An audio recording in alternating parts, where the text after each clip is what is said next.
الحمد لله رب العالمين والصلاة والسلام على خاتم النبيين أما بعد فأعوذ بالله من الشيطان الرجيم بسم الله الرحمن الرحيم. Mes chers frères en islam, répétez après moi. As-salatu was-salamu alayka ya Rasulallah wa ala alika wa ashabika ya Habiballah. As-salatu was-salamu alayka ya Nabiyallah wa ala alika wa ashabika ya Nurallah.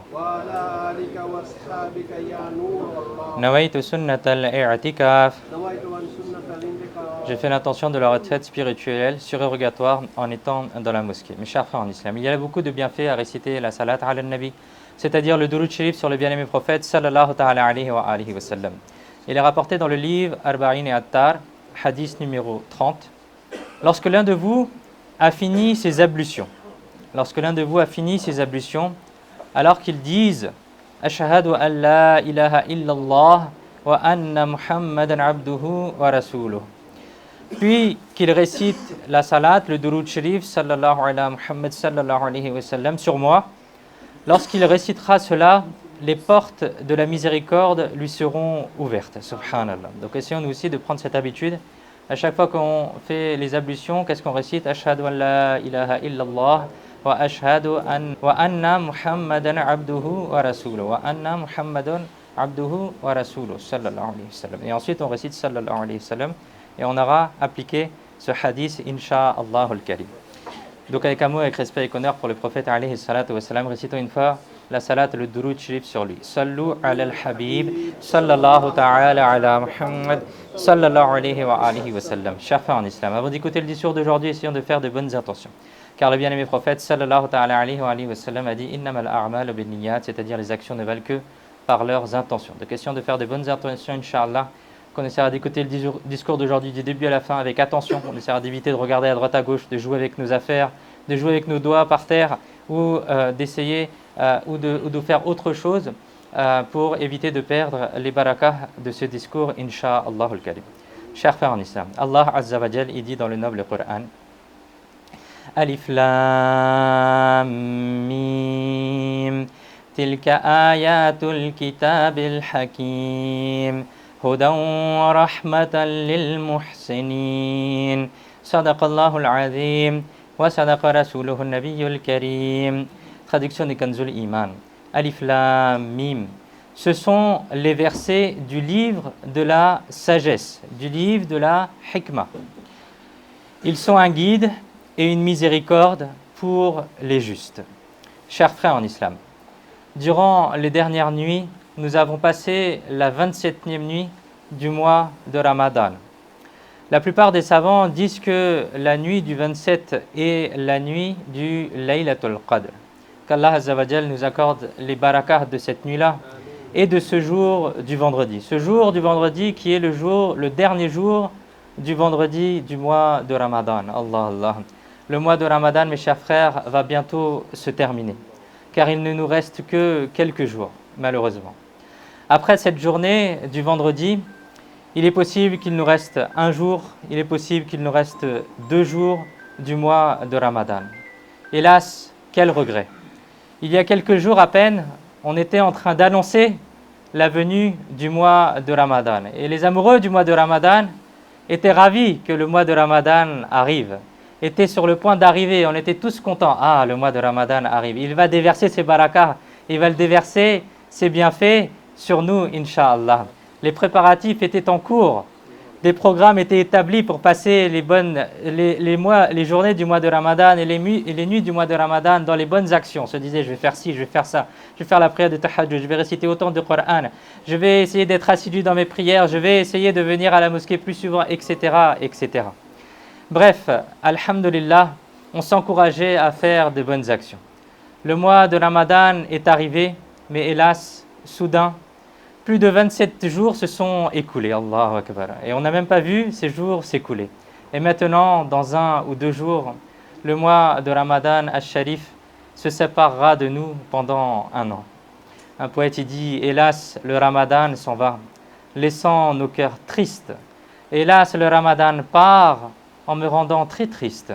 mon cœur se brise en 1000 morceaux. Hélas, le Ramadan s'en va, laissant nos cœurs tristes. En voyant la nouvelle lune, une larme avait coulé. Devant m'attendait la souffrance de la séparation. L'heure du départ est arrivée rapidement. Hélas, le Ramadan s'en va, laissant nos cœurs tristes, en distribuant ces bonnes nouvelles du pardon de la maghfirah. Hélas, tu vas laisser nos cœurs et partir. Tu laisses tout le monde en pleurs. Hélas, le Ramadan s'en va, laissant nos cœurs tristes. Et pourquoi ne serions-nous pas tristes? Moi qui apporte les bonnes nouvelles du fait que Shaitan est attaché. Ce mois de Ramadan où Allah Azza wa Jal a mis des précieux pardons dans chaque moment, même du vendredi, où il est rapporté que durant le mois de Ramadan, chaque vendredi, à chaque heure, Allah Azza wa Jal pardonne 1 million de personnes. Qu'Allah Azza wa Jal nous fasse partie de ces gens-là et qu'Allah Azza wa Jal nous permette d'apprécier le temps béni qu'il nous reste durant ce mois à sa juste valeur. Amin, bijahi nabi al-amin, sallallahu alayhi wa sallam. Mes chers frères en islam, le 4e calife des musulmans, Sayyidina Ali al-Murtada, surnommé le lion d'Allah, radiyallahu ta'ala anhu, a dit une très belle parole qui est la suivante: le reste de la vie d'un homme n'a pas de prix. Le reste de la vie d'un homme n'a pas de prix. Nous devrions donc valoriser ces heures inestimables qu'il nous reste encore, faire encore et encore des bonnes actions et faire autant de doigts que possible. Qu'Allah Azza wa Jal nous permette de faire cela. Chers frères en islam, le Laylatul Qadr est la nuit où le Coran a été descendu. Selon l'avis d'une grande majorité de savants, la 27e nuit du Ramadan correspond au Laylatul Qadr. À cette occasion, aujourd'hui, nous allons essayer d'écouter les fadaïl, les vertus, les bienfaits du noble Coran. Quels sont les bienfaits du noble Coran? Chers frères en islam, au début de ce discours, nous avons eu le privilège d'écouter les 3 premiers versets de Surat Luqman. La cause de la révélation de ces versets est comme ceci. Il y avait un non-musulman qui s'appelait Nadar ibn Haris et qui vivait à Makkah al-Mukarrama. Une fois, cette personne est partie faire du commerce à Al-Hira, qui est une ville à quelques kilomètres de Koufa, en Irak. Après être rentré de cette ville-là, près de Koufa, il était parti pour faire du commerce et lorsqu'il est rentré, il a apporté avec lui des livres de fausses histoires, c'est-à-dire ce qu'on appelle des livres de contes ou des livres d'histoire, des livres pour raconter des histoires aux gens et les amuser. Alors, malheureusement pour lui, il osait dire que Muhammad sallallahu alayhi wa sallam vous raconte les événements du peuple de Aad, vous raconte les événements du peuple de Samoud, et moi, je vous raconte les événements de Rustam et Isfindiar, c'est-à-dire les rois d'Iran, malheureusement. C'est-à-dire, cette malheureuse personne a assimilé les fausses histoires qu'il racontait aux vrais événements rapportés dans le noble Coran. C'est ainsi que les premiers versets de Surat Luqman ont été révélés pour lui reprocher cela.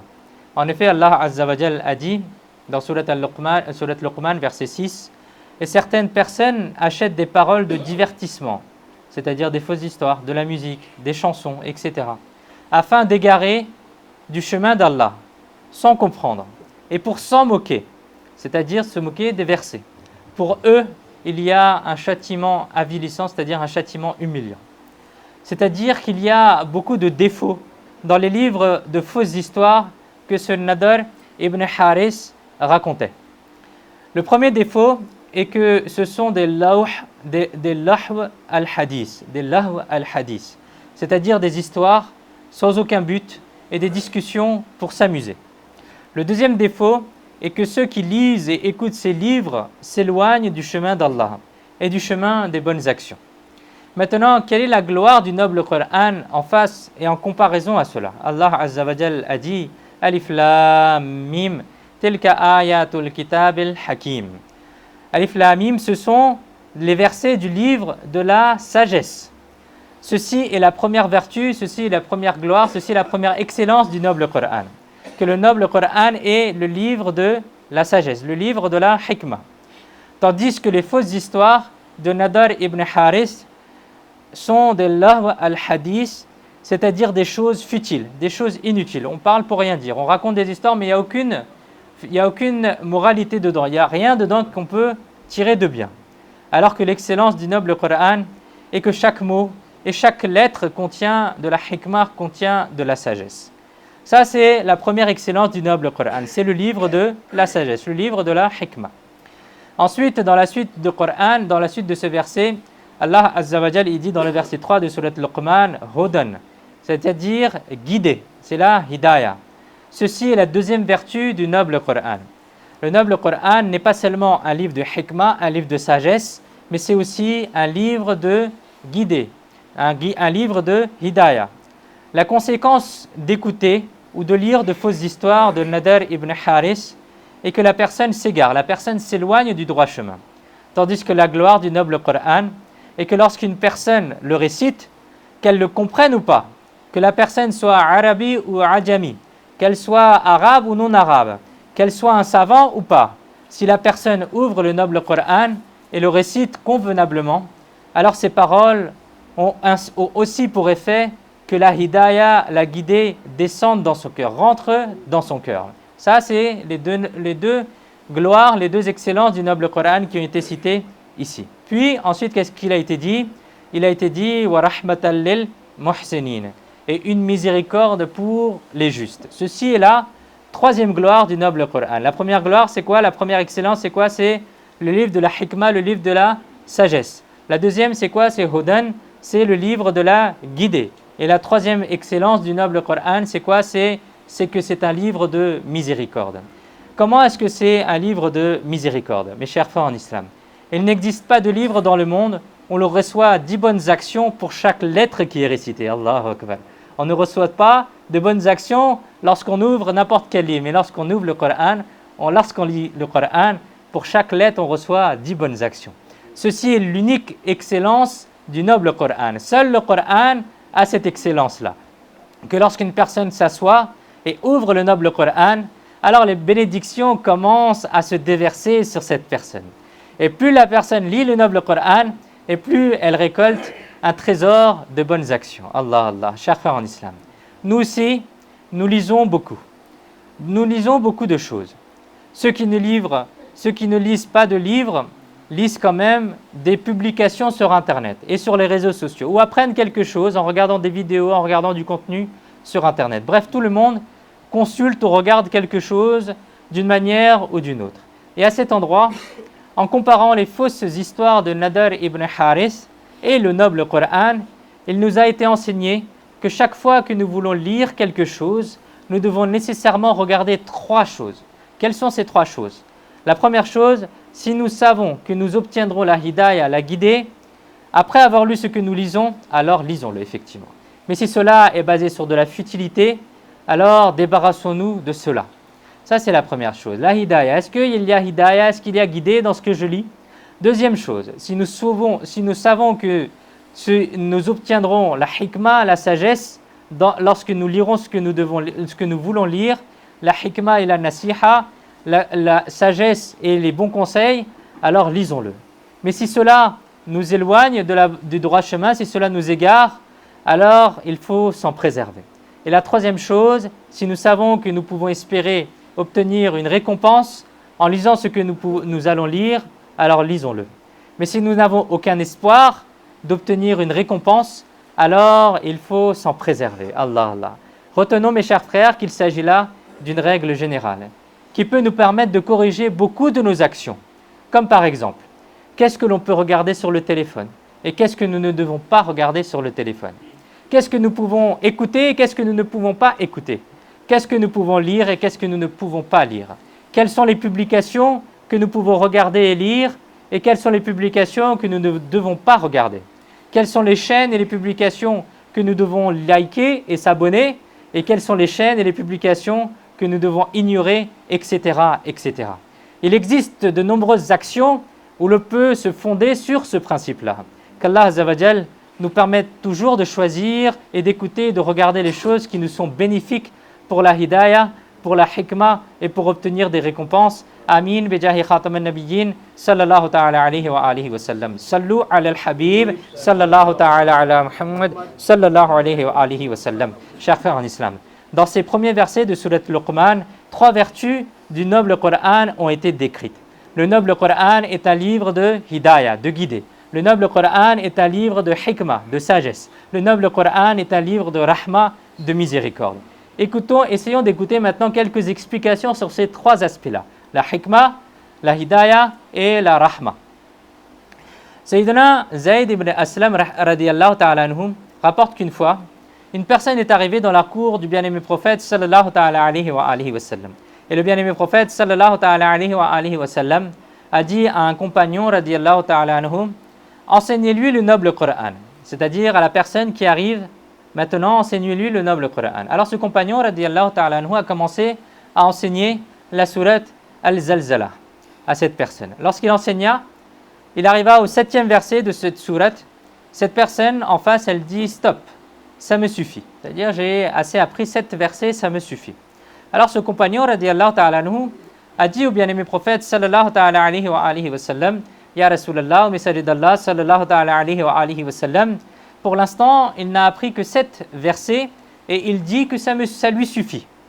Alors le bien-aimé prophète sallallahu ta'ala alayhi wa sallam a dit, laissez-le.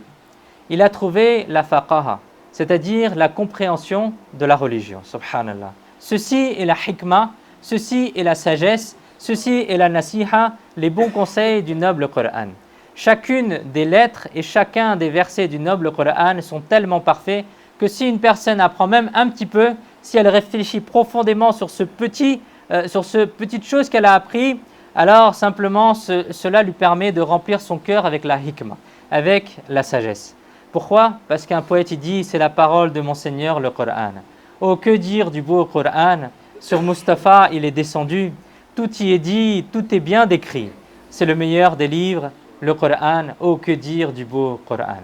Chers frères en islam, Sayyidina Jubair ibn Mut'im radiyallahu ta'ala anhu est un compagnon du prophète. Vous avez embrassé l'islam avant la conquête de la Mecque. Vous viviez à Madinatul Munawwara et c'est là que vous êtes décédé.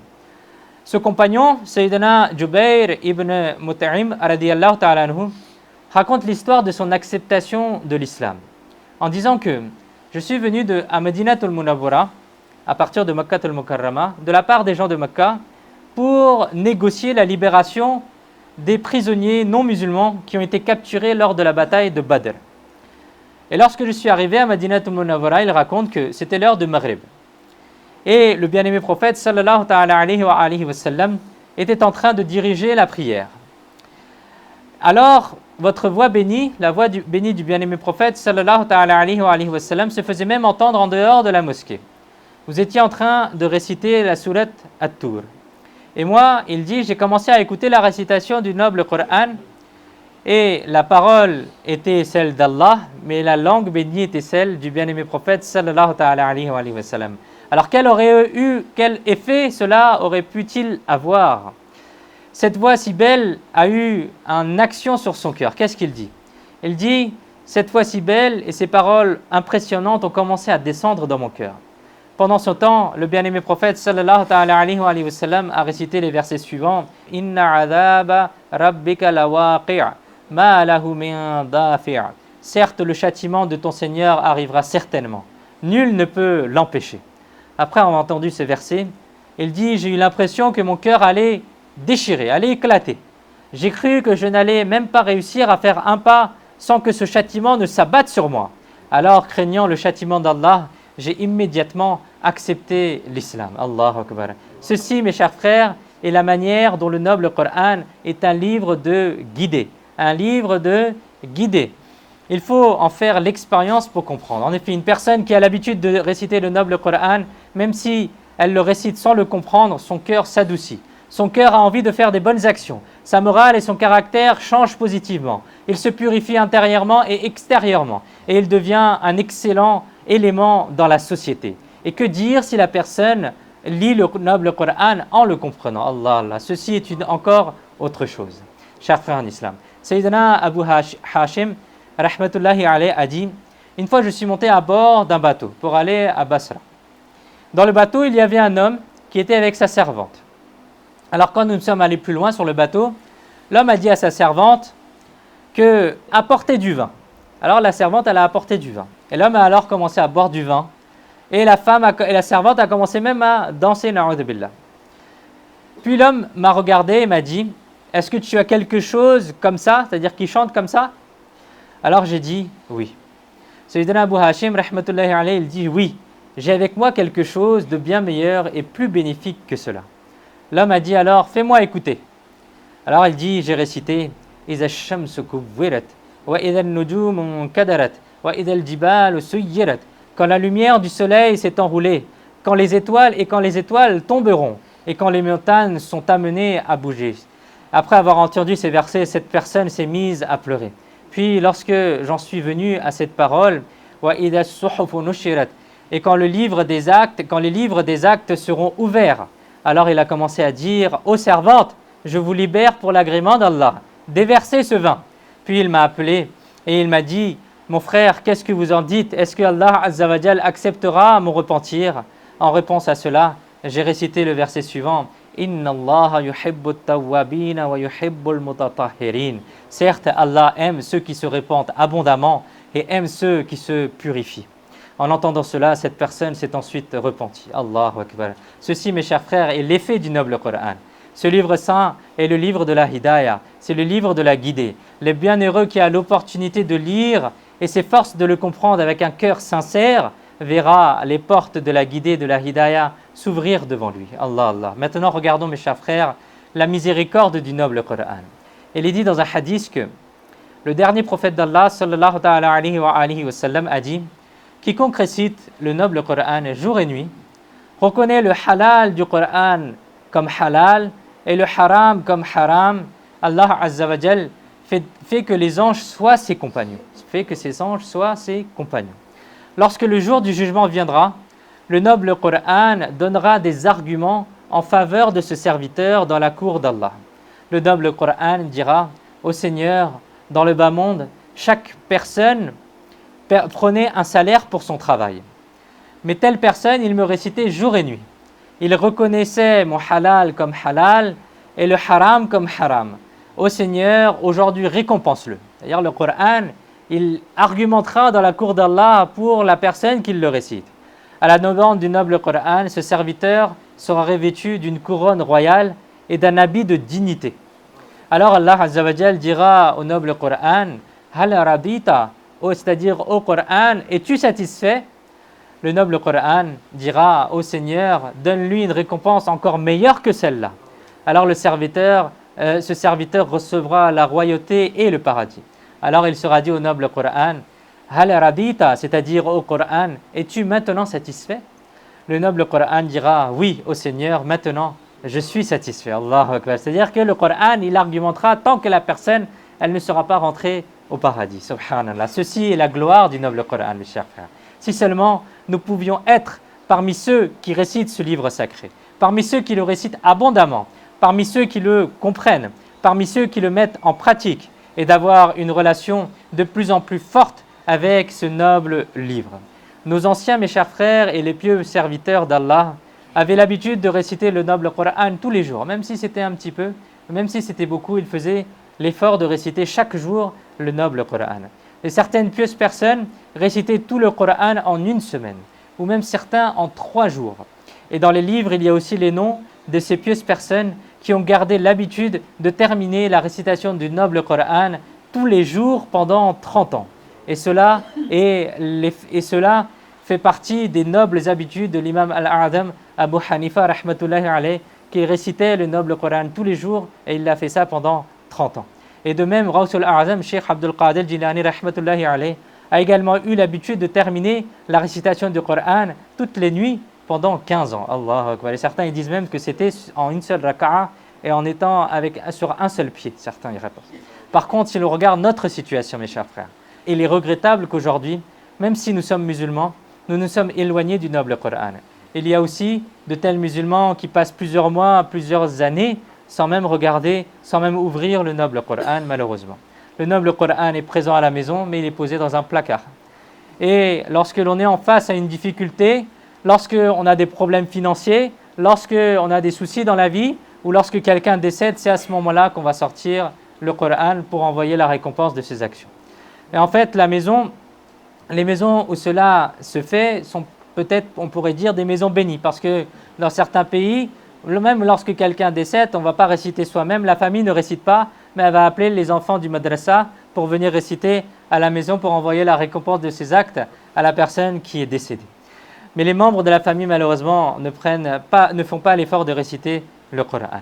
Qu'Allah Azza wa Jal nous accorde sa miséricorde et qu'Allah Azza wa Jal nous permette de prendre l'habitude de réciter le noble Coran tous les jours. Amin, bijahi nabi al-amin, sallallahu ta'ala alayhi wa sallam. Sallu ala al-habib, sallallahu ta'ala ala Muhammad, sallallahu alayhi wa sallam. Chers frères en islam, Sayyidina Abdullah ibn Abbas, radiyallahu ta'ala anhu, a dit, une fois, un homme s'est présenté auprès du bien-aimé prophète sallallahu ta'ala alayhi wa sallam et a dit, Ya Rasulallah, au messager d'Allah sallallahu ta'ala alayhi wa sallam, quelle est la meilleure action? Quelle est l'action la plus afdal, la plus afzal? Quelle est la meilleure action? Le bien-aimé prophète sallallahu ta'ala alayhi wa sallam a dit, il vous est nécessaire de devenir al-hallul murtahil, c'est-à-dire qu'après avoir atteint la destination, de recommencer le voyage. C'est ce que ça signifie. Al-hallul murtahil. Alors l'homme a dit, Ya Rasulallah, au messager d'Allah, sallallahu ta'ala alayhi wa sallam, qu'est-ce que al-hallul murtahil? Alors le bien-aimé prophète, sallallahu ta'ala alayhi wa sallam, a dit, c'est le sahib Qur'an, le récitateur du Qur'an, qui commence à réciter le noble Qur'an depuis le début et atteint la fin. Lorsqu'il termine le Coran, il recommence depuis le début. Subhanallah. Ceci est la personne qui voyage, a atteint la destination et recommence son voyage depuis le début. Qu'Allah Azza wa Jal nous accorde à nous aussi le tawfiq de réciter continuellement le Coran. Amin bijahi khataman nabiyyin sallallahu ta'ala alayhi wa sallam. Sallu ala al-habib sallallahu ta'ala ala Muhammad sallallahu alayhi wa sallam. Chers frères en islam, en réalité, le noble Coran est une guidée et une miséricorde pour toute l'humanité. Mais seuls les musulmans peuvent en bénéficier, car la réalité est que si une personne ne croit pas dans ce livre, alors elle ne peut que difficilement en tirer bénéfice. Et même parmi les musulmans, celui qui peut tirer le maximum de bénéfices, le maximum de conseils, le maximum de sagesse et le maximum de miséricorde du noble Coran, c'est celui qui est muhsin, c'est-à-dire le pieux, c'est-à-dire le juste. En effet, dans ce même verset 3 de Surat Luqman, Allah Azza wa Jal dit Hudan wa rahmatan lil muhsinin. Ils sont un guide et une miséricorde pour qui? Pour les muhsin, pour les justes, pour les pieux. Pour les pieuses personnes, c'est quoi? C'est un guide et une miséricorde. Maintenant, qui est ce muhsin dont il est question ici? Ceci est expliqué dans le verset 4 de Surat Luqman. Alladhina yuqimuna as-salata wa yu'tuna az-zakata wa hum bil akhirati hum yuqinun. Ceux qui accomplissent la prière, ceux qui accomplissent la salat, payent la zakat, s'acquittent de la zakat et croient en l'au-delà. Dans ce verset, mes chers frères, il y a trois choses. La personne qui accomplit ses prières, c'est-à-dire qu'elle accomplit la prière assidûment, en respectant toutes les règles qui vont avec, dans leur temps prescrit. La deuxième chose, c'est la personne n'est pas l'amour de l'argent dans le cœur, c'est-à-dire que la personne donne sa zakat et qu'elle dépense dans le chemin d'Allah, qu'elle fasse sadaqa, qu'elle fasse l'aumône et qu'elle surtout donne sa zakat. Et la troisième chose, c'est la personne croit fermement dans l'au-delà. Oui, un jour je vais être ressuscité. Oui, un jour on va me juger. Oui, un jour je vais devoir être présenté dans la cour d'Allah Azza wa Jalla. La personne bienheureuse qui possède ces trois caractéristiques est une personne muhsin. C'est quoi? On répète, c'est la personne qui accomplit ses prières correctement, la personne qui donne sa zakat et la personne qui croit dans la akhira, dans l'au-delà. Et une personne qui possède ces qualités est davantage guidée par le noble Coran et récolte encore plus de bénédictions que les autres. Chers frères en islam, ceci est également une parole remplie de sagesse. Ne pas faire ses prières, avoir l'amour de la richesse et être avare, c'est-à-dire être radin, et ne pas avoir peur de l'au-delà. Ces trois mots, ces trois mauvaises choses sont les portes de Shaitan. Une personne qui ne prie pas, qui ne fait pas correctement ses prières, qui est avare, qui est radine et qui reste complètement indifférente à l'au-delà, c'est comme si elle avait ouvert les portes de son cœur à Shaitan. Shaitan s'installe ainsi dans son cœur.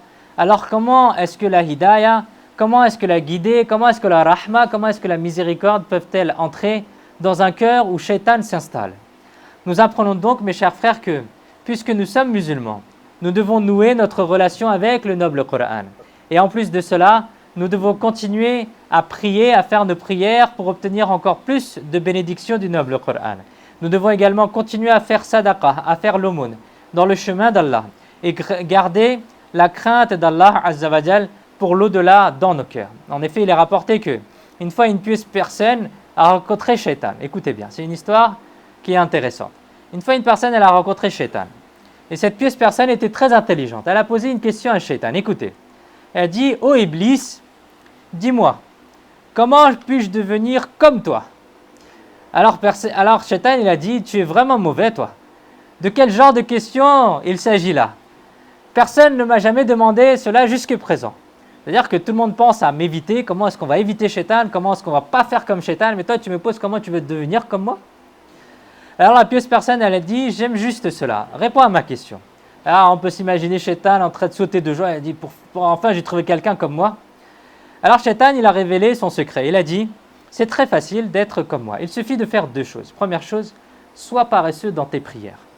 Et deuxième chose, prête des serments, c'est-à-dire jure autant que possible, que ce soit des serments vrais ou faux, et tu deviendras comme moi. En entendant cela, la pieuse personne, qu'est-ce qu'elle a dit? Elle a dit: je promets à Allah Azza wa Jal que je ne ferai plus ces deux choses-là à l'avenir.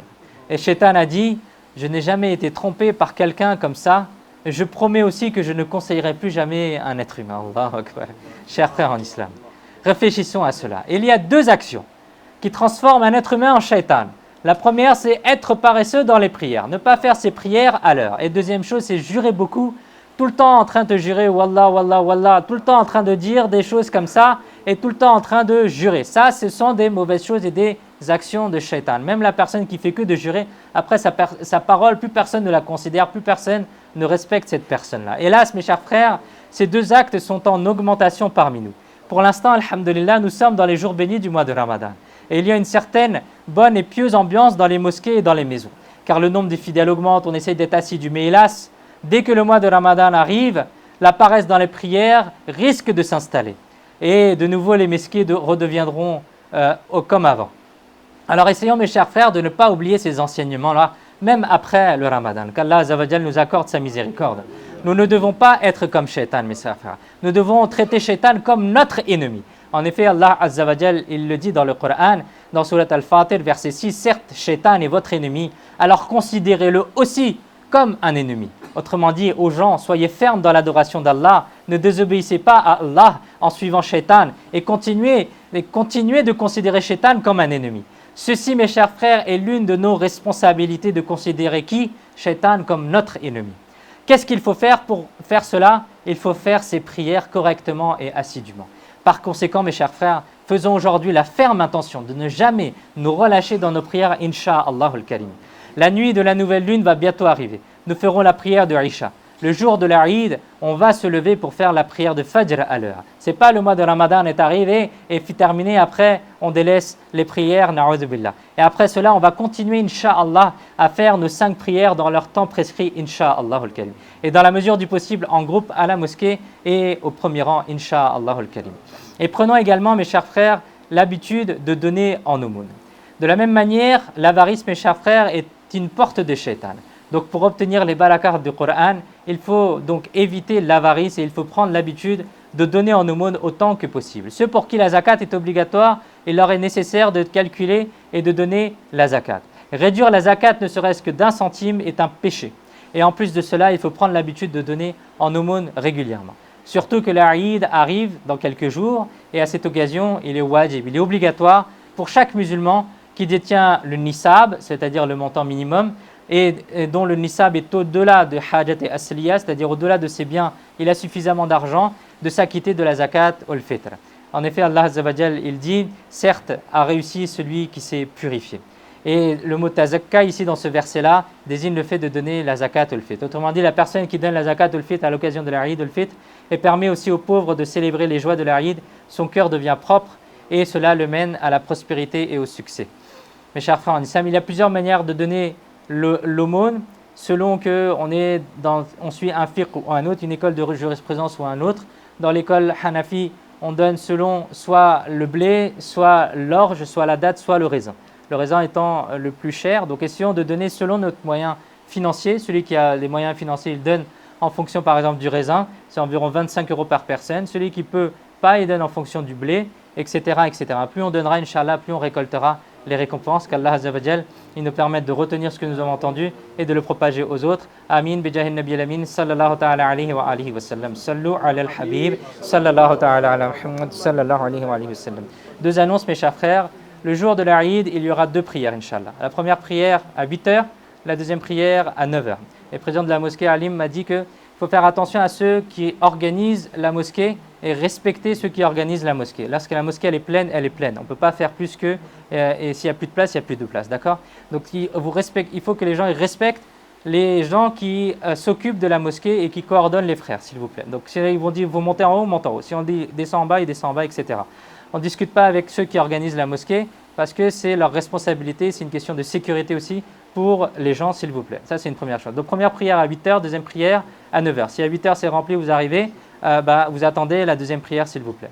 Et deuxième annonce, c'est qu'à partir de la semaine prochaine, il n'y aura plus deux Jumu'ah, mais il n'y aura qu'un seul Jumu'ah à l'heure de Zohr, la première prière, Inch'Allah al-Karim. Jazakallah khair.